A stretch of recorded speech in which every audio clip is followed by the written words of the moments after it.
Yo, bro, what do you got going on there? This harness is killing me. That's a move I've never seen before. Got the old... I don't know. I don't think that can feel good. What do you think? It's gonna flip over backwards. It's relative what feels bad and what doesn't once you're up here. Wow. Hey, I'm Eric Perkins, and I'm a custom home contractor, but today this video is a little different. I've got a few days off my regular job, so I'm gonna go help some friends out. Two friends, two major problems with their houses, and I'm gonna show you what the problems were, how you could possibly avoid these problems, try to help my friends fix these problems.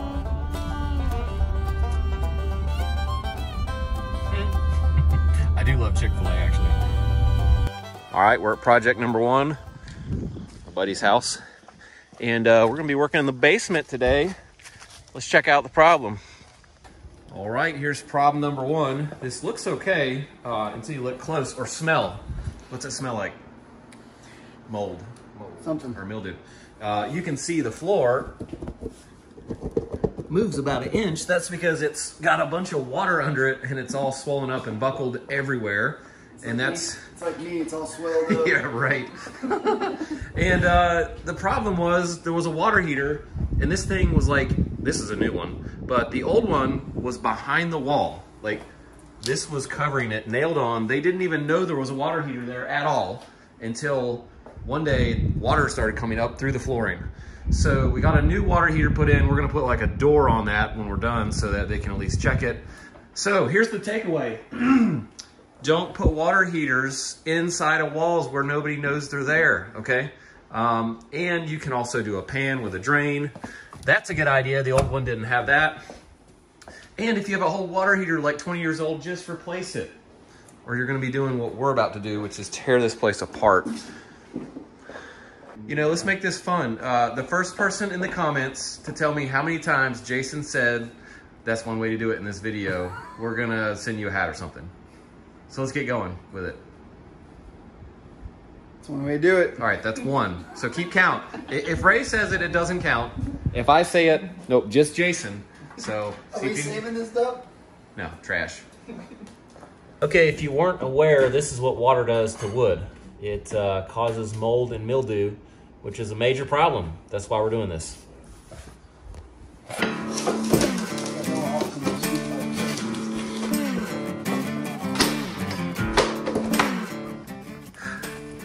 You like that smell? Oh yeah, that was awesome. Water, #1 enemy of homes, definitely.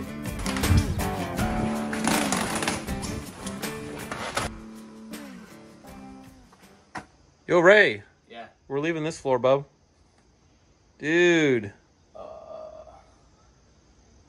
I told him. He don't listen to me. Dude, I'm just messing with you.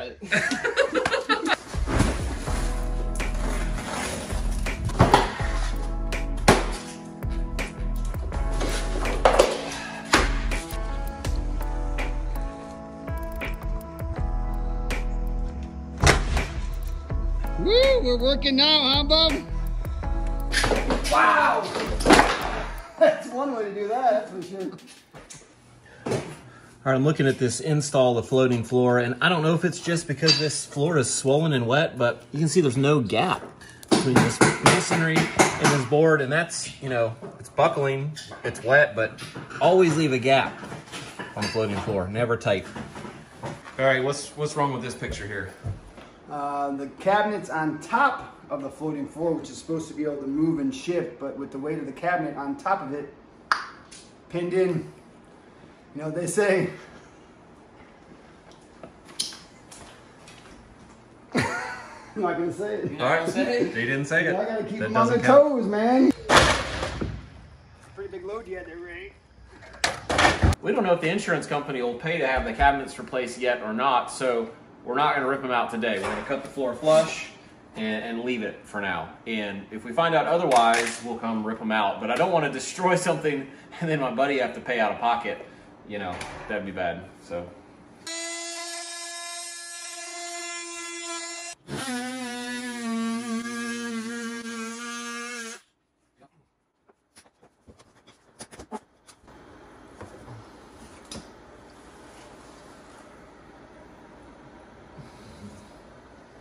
get rid of that.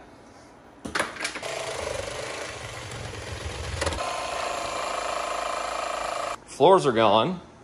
Left the cabinets for now. That was a pain, chopping all that flooring around them. And like over here, we chopped out a bit of the wall just to let this air out, and we're Clorox that stuff. That's about it. It's smelling a lot better, and we'll let it sit a few weeks and dry, and then a company will come in and do the flooring, redo everything. So that was a lot of floor though. It's gone, and so are we. Water sucks. That's the big takeaway here. Very destructive, that water. Even Seems to like it. Yeah. unless you're floating on top of it, not your floors. You don't want Yeah. your floors floating on top of it. I think that would be the big takeaway from this one. Yeah. And don't wall in your water heater. Okay. Yeah. That's another Pro tip right there. Pro tip right there. Don't hide your hot water. Hey, I'm going to quit my job and come work for you Yeah. guys. All right, let's go get some subs. How you doing? Can I get a foot long chicken finger sub on hold? Hey, bro, I don't have my wallet. What? I don't have my wallet. How convenient is that?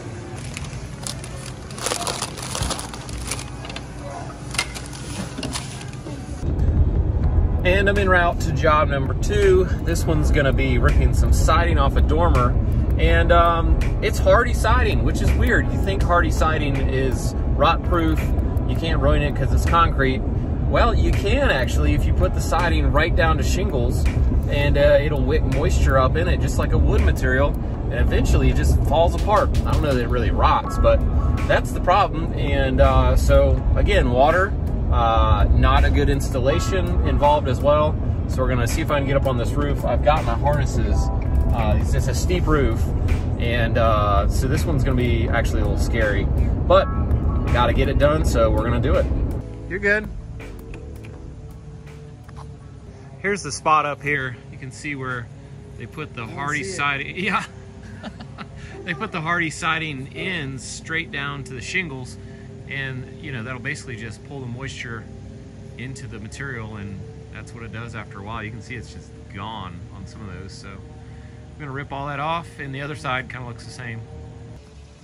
Got this lightweight rope. I'm gonna chunk it over the roof to the other side.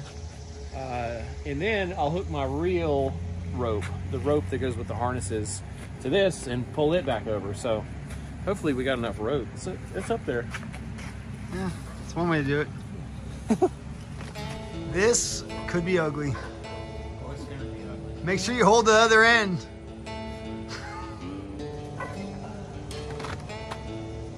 Short. All right, so he feels like he's got it this time. What do y'all think? Oh man, come on, new guy! You want someone with muscles to throw that thing up there or what? Said he thinks it's the rope. All right, what do they say? Third time's a charm? Yeah, baby. Come on! Heave that thing! Woohoo! Let's go see if it came down.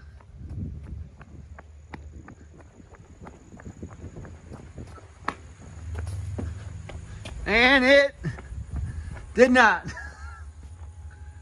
Ah, it's short like 5 feet. We're gonna put a piece of foam over the ridge so that we don't damage that ridge shingle with the rope. That's another thing.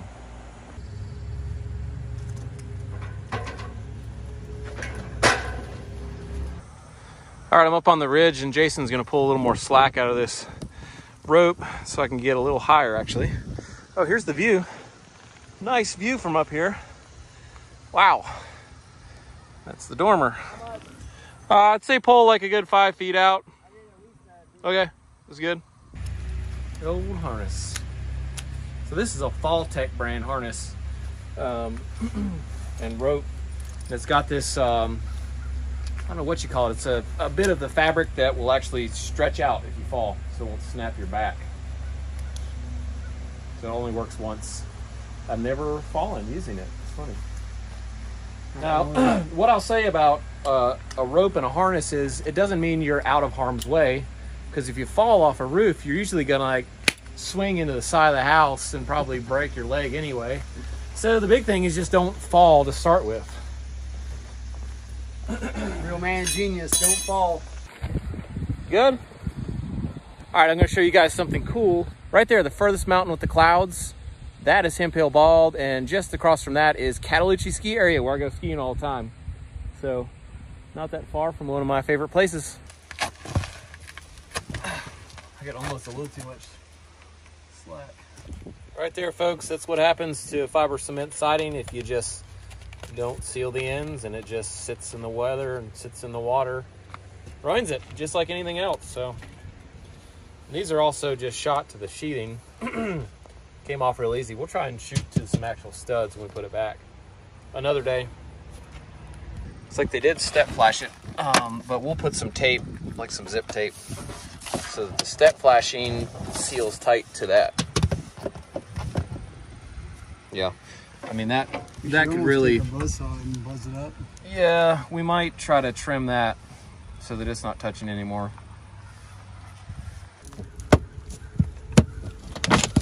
Woo.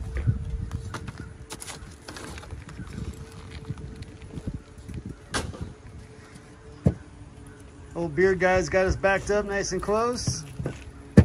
Trying to minimize Any actual work? any actual work. Well, we got it done. And one funny thing, well, it wasn't even funny. It smelled so bad, was that they spread fertilizer that was manure right next door at this farm. Ray thought it was me, but wasn't. Well, He did a rip one right before. yeah, I mean, it was bad. I love the smell of manure. It's awesome. Farm, country, USA. Nothing better. Nothing says America like some manure. I'm talking about. All right, in hard, conclusion, we're done for today. hard man. Let's get out of this working manure in the smell. field. Get out of this harness deal. You like it. Welcome to Lowe's. I'm buying some siding. You can see they actually have a James Hardy brand, which is what was on the house. So I come here almost every day of my life, and sometimes I even get spotted by people, even with a mask on. Not today, though.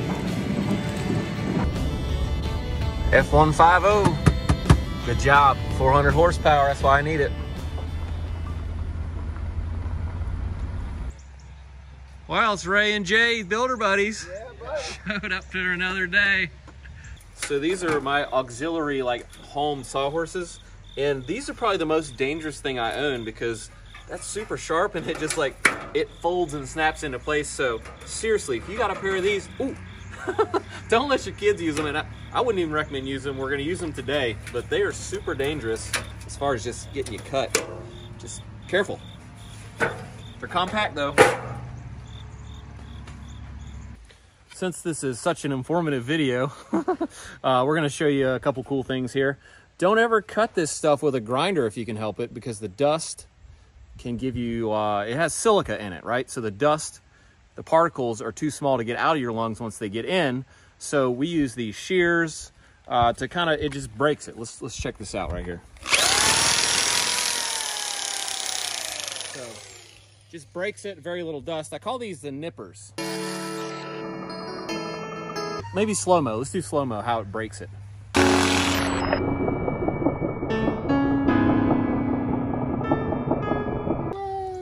Dunk and run. Dunk and run. What is the pitch of this roof? We got to find out so we can cut all these cuts right, and I'm going to use a speed square. I got a video about speed squares. I'm just going to do this. And I'm going to look up right here. 10-12, common. So it's a 10-12 pitch roof. It's like magic, isn't it? Jones, 6'3", 1/2 on the angle, 50 degrees. So what are we doing different here? Well, for one, we're sealing that cut in with a thick coat of paint. And the main thing though, really, is we're just not letting it touch the shingles right here. So I'll put this piece up. You can see that, there we go. It doesn't touch the shingles anywhere. I'm just gonna tack it with that, then use roofing nails. But that's all the difference, just that 1/4 inch, man. Water doesn't, just soak into that from the shingles all the time. Hammer time. There it is, looks brand new. And we're out of here. Not yet. We got another side to do. No, that's right. Dang it. All right, we're done. Water sucks, man. That's right. Takeaways from this whole video. Water is bad for houses. Water is the #1 enemy.